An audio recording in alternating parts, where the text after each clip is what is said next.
దేవుడు అన్ని చోట్ల తానుండలేక అమ్మను సృష్టించాడంటారు. నవమాసాలు మోసి పురిటి నొప్పులు తట్టుకుని ఒక బిడ్డకు జన్మనివ్వడం కోసం ఓ తల్లి పడే ప్రసవ వేదన వర్ణనాతీతం.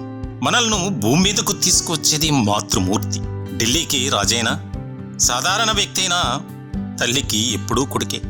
బిడ్డ అవిటివాడైనా, గుడ్డివాడైనా, చివరకు పిచ్చివాడైనా ఆ తల్లికి ముద్దే.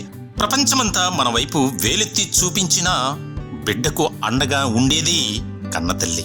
మనిషి జీవితంలో ఎవరు చేసిన సాయమైనా తీర్చుకునే అవకాశం ఉంది. కానీ మాతృభూమి, మాతృమూర్తి రుణం మాత్రం ఎన్ని చేసినా, ఎంత చూసినా తీరనిది.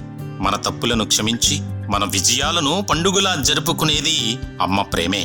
ప్రపంచం మొత్తం మనల్ని వదిలినా అమ్మ మాత్రం ఎప్పటికీ వదలదు. మనల్ని గెలిపించేందుకు అమ్మ ఎన్నిసార్లైనా ఓడిపోతుంది.